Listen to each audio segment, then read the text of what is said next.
मेरे प्यारे विद्यार्थियों, आप सभी का स्वागत।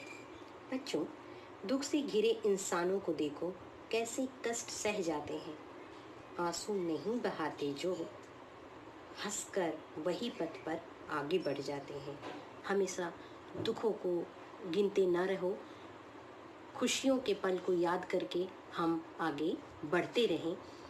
और अब वृत्ति के इस लेसन में हम आगे बढ़ते हुए देखते हैं कि एक बिंदु से और 2 बिंदु से या 3 बिंदु से कितने वृत्त खींचे जा सकते हैं। तो समझो बच्चों कि ये गोला प्रकार है, और इस गोला प्रकार में मैंने कहा कि जैसे हम एक जगह खड़े होते हैं और एक जगह खड़े होकर हम अगर गोला बनाएं मैदान में, तो हम एक स्थान पर खड़े होते हैं, यानी कि यह बिंदु हमारा पैर यानी कि केंद्र का स्थान है, और ये हमारे बाजू हैं जो हमें चारों ओर घूमकर हमें गोला बनाने का देते हैं। तो अगर एक बिंदु है तो एक बिंदु से हम कितने वृत्त खींच सकते हैं। अगर मैं इसको दिखाने के लिए कोशिश करूं तो एक केंद्र लिया और हमने वृत्त खींचा, और हमारा बिंदु है, समझो ये हमारा बिंदु है P हमारा बिंदु है। अब इसी बिंदु से आप केंद्र बदल, एक बार हमने ये केंद्र लिया, आप केंद्र बदलते जाइए। आप दूर अलग अलग जगह पे खड़े होकर इसी बिंदु से आप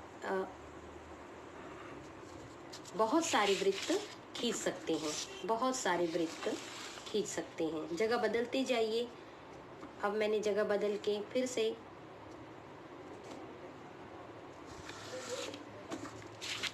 ऐसे अनगिनत वृत्त आप खींच सकते हो, अनगिनत।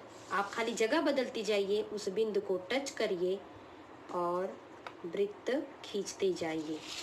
ऐसे असंख्य वृत्त हम उस एक बिंदु से खींच सकते हैं। ऐसे अनेकों असंख्य वृत्त खींच सकते हैं। बच्चों, अगर हमारे पास 2 बिंदु हो तो हम इन बिंदुओं को एक रेखा बनाएंगे और उसका लंबसम द्विभाजक खींचेंगे। एक रेखा, क्योंकि 2 बिंदुओं से एक रेखा खींच सकते हैं। इस रेखा पर यानी इन 2 बिंदुओं का लंबसम द्विभाजक खींचेंगे। लंबसम द्विभाजक कैसे खींचते हैं हम आधे से ज्यादा दूरी लेकर चाप लगाते हैं दोनों तरफ, आधे से ज्यादा दूरी लगाकर, इस तरफ से भी और इस तरफ से नहीं कट रहा है। हम फिर से यहाँ से चाप लगाएंगे ताकि हमें प्रतिच्छेदन बिंदु मिल जाए। प्रतिच्छेदन बिंदु मिला यानी इस पर लंब। अब इस रेखा को हम खींच देंगे। यह लंबवत रेखा है। लंबवत रेखा पर कहीं पर भी आप केंद्र लेकर इसको ऐसे कई केंद्र लेकर हम असंख्य वृत्त खींच सकते हैं, जो इन बिंदु A और बिंदु B से होकर गुजरती है। तो हम केंद्र ये लेते हैं और इन बिंदुओं को स्पर्श करके हम वृत्त खींच सकते हैं।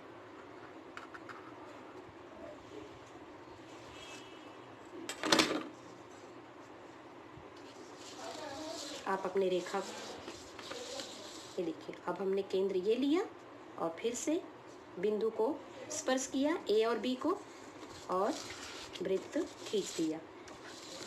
ये A और B से होकर गुजरेंगे। अब खाली केंद्र बदलते जाइए और ऐसे असंख्य वृत्त खींच सकते हैं हम। असंख्य वृत्त, खाली केंद्र बदलते जाइए। अब मैं ये केंद्र लेती हूँ और इस बिंदु को टच करके, जानते हो बच्चों ये कौन से AB जीवा है। ये सारी वृत्त, जितने भी वृत्त यहाँ खींचे हैं उसकी AB जीवा है, और उस जीवा यानी किसी केंद्र से उस जीवा पर डाला गया लंब जीवा को समद्विभाजित करता है। इसलिए जितने वृत्त हैं सबके ये अलग अलग केंद्र है। उस केंद्र से अगर हम जीवा पर लंब डालेंगे तो वह लंबवत होता है, अर्थात जितने भी वृत्त यहाँ खींचे हैं उन सबकी ये जीवा है। AB एक जीवा है और AB से जाने वाले असंख्य वृत्त खींचे जा सकते हैं। एक बिंदु से भी होकर गुजरने वाली असंख्य वृत्त खींचे जा सकते हैं। अब आगे बढ़ते हैं। 3 बिंदु, अगर 3 बिंदु है, 3 अरेखीय बिंदु अर्थात कि त्रिभुज, तीन अरेखीय बिंदु अर्थात त्रिभुज। और हम जानते हैं कि किसी भी त्रिभुज से हम कितने परिकेंद्र खींच सकते हैं? एक और केवल एक, क्योंकि हमने परिवृत्त की बहुत सारी 9th में प्रैक्टिस की है कि हम परिवृत्त कैसे खींच सकते हैं। पिछले वीडियो में भी हमने परिवृत्त की रचना की थी। यहाँ मैं परिवृत्त की रचना करके बता रही हूँ आपको कि परिवृत्त कैसे खींचते हैं। और केवल एक ही परिवृत्त, तीन अगर बिंदु हमारे पास हैं P, Q, R, तीन बिंदु हैं, तो इन तीन अरेखीय बिंदु से, अरेखीय या अनेक रेखीय बिंदु से एक और केवल एक, अरेखीय बिंदु से एक और केवल एक ही वृत्त खींचा जा सकता है। परिवृत्त कैसे खींचते हैं बच्चों?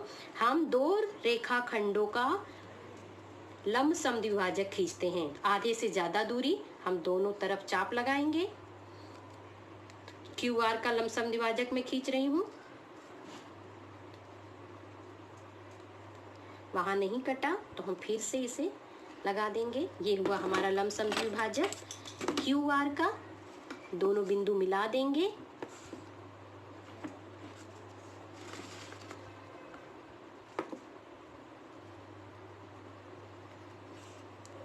एक हुआ। एक और भुजा का लंब समद्विभाजक खींचते हैं। चलो अब हम PQ का खींचते हैं। P और Q का आधे से ज्यादा दूरी, इधर चाप लगाया और इस तरफ भी चाप लगा दिया। Q को केंद्र मानकर हम यहाँ चाप लगा देंगे और यहाँ चाप लगा देंगे। हमें दो प्रतिच्छेदन बिंदु मिल जाते हैं, इनको भी मिला देते हैं और हम इस तरह से दो समद्विभाजक खींचकर परिकेंद्र निश्चित करते हैं। अब ये दो समद्विभाजक हमें एक परिकेंद्र निश्चित करते हैं। ये हमारा हुआ परिकेंद्र।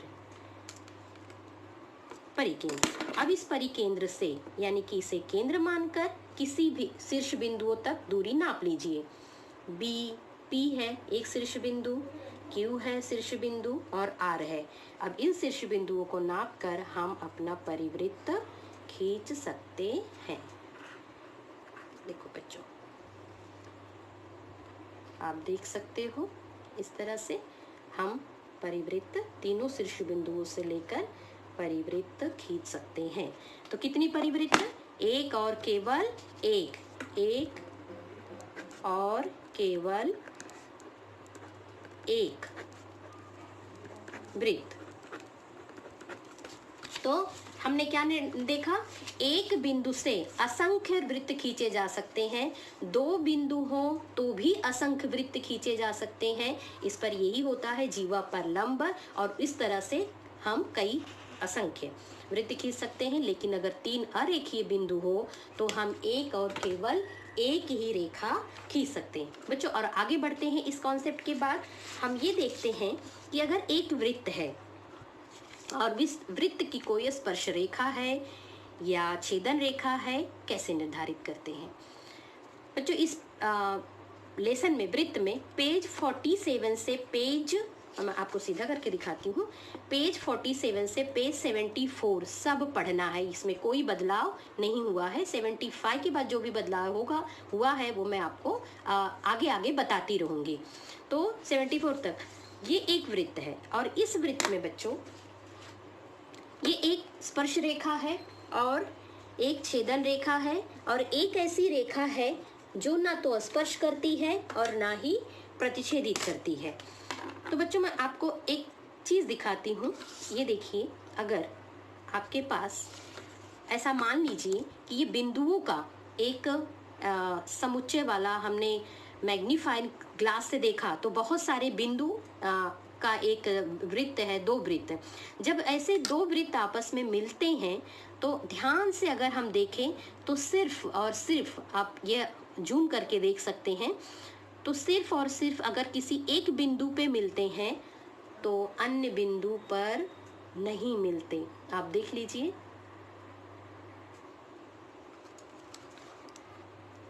एक बिंदु, बाकी दो बिंदुओं को आप देखोगे तो बिल्कुल भी यहाँ ध्यान से देखिए इन दोनों बिंदुओं को, केवल एक बिंदु यहाँ पर स्पर्श हो रहा है, बाकी दो बिंदुओं में गैप है।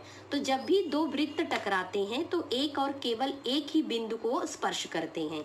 ये तो हुई दो वृत्तों की बात। अगर कोई रेखा है, ये एक रेखा है, अगर ये रेखा ध्यान से अगर देखोगे तो सिर्फ एक दूसरे को कितना भी आप देखोगे तो थोड़ा सा गैप रह जाएगा। किस एक, केवल एक बिंदु को वो स्पर्श करता है, एक बिंदु को, बाकी दोनों बिंदुओं को वो पूरी तरह स्पर्श नहीं करता।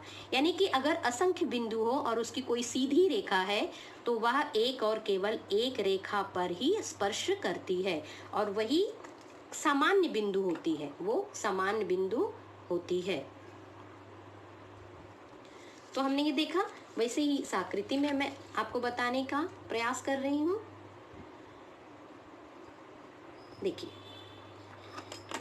ये छेदन रेखा है, जैसे कि मैंने कहा ये वृत्त है, बीच में खोखला है, और अगर मैं इस पर कोई रेखा करती हूँ तो ये दो बिंदुओं को स्पर्श करके आगे निकलता है, बाकी किसी के नहीं। दो यहाँ पे भी टच हो रहा है, यहाँ पे भी टच हो रहा है, लेकिन अगर वो स्पर्श करता है तो एक और केवल एक ही बिंदु को वह स्पर्श करके निकलता है। वैसे ही हमने पेपर पे देखा तो एक और केवल, ये देखिए ये जो बिंदु है वो रेखा पर भी है और हमारे वृत्त पर भी है। तो ये बिंदु सामान्य बिंदु है जो दोनों में, रेखा पर भी है और वृत्त पर भी है, केवल इसी बिंदु पर वह स्पर्श करती है। तो हमें क्या ध्यान रखना है कि किसी भी वृत्त को अगर कोई स्पर्श रेखा स्पर्श करती है तो मात्र केवल एक और केवल एक बिंदु पर ही स्पर्श होती है।